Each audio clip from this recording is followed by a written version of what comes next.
অত্র অঞ্চলে কর্মসংস্থানের ব্যবস্থা করতে চাই, যাতে আমাদের বিশাল একটা অংশ আমাদের এলাকা থেকেই তারা চাকরি করতে পারে।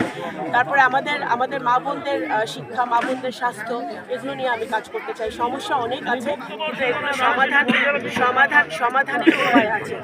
ইচ্ছা থাকতে হবে, আমাদের ইচ্ছা আছে, আমার ইন্টেনশন আছে। আমার বাবা সারা জীবন এই কাজ মানুষের সেবায় নিয়োজিত ছিল, আমরা এই কাজটা করতে চাই। লেভেল প্লেইং যে কথাটি রয়েছে সেটি কি এখনো কি বজায় আছে?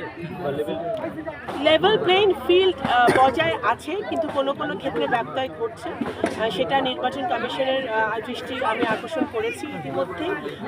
তো আমরা আশা করব যে আগামী দিনগুলোতে প্রত্যেক প্রার্থী স্বাধীনভাবে ভোটের প্রচারণা করতে পারবে, প্রার্থীর সমর্থকরা, নেতাকর্মীরা প্রচারণা করতে পারবে। আমি আশা করব, এবং বিশেষ করে আইন শৃঙ্খলার পরিবেশ যাতে স্বাভাবিক থাকে। ভোটের দিন আমাদের অনেক মা বোনদেরকে এবং সংখ্যালঘু মা বোনদেরকে, ভাইদেরকে ভয় দেখানো হচ্ছে যে তারা যাতে ভোট দিতে না যায়। তারা অনেকেই ধর্মকে ব্যবহার করছে, এটা অত্যন্ত দুঃখজনক। আমি নির্বাচন কমিশনকে আবারও অনুরোধ করব যেন আমাদের আপামর জনতা ধর্ম বর্ণ নির্বিশেষে সবাই স্বাধীনভাবে ভোট দিতে পারে।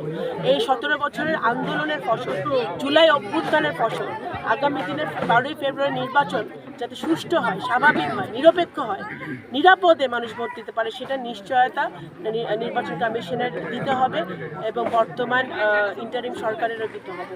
ধন্যবাদ। নির্বাচনের যে নগরকান্দা যে আপনি বিভিন্ন প্রচারণা আছে, সেই উপলক্ষে যে আমরা এই নগরকান্দা জনগণ কেমন সাড়া দিচ্ছে, আপনি সেই বিষয়টা আপনি প্রচারণার সারা তো অপরিসীম, সারা তো, কারণ মানুষ তো এত বছর ভোট দিতে পারে না।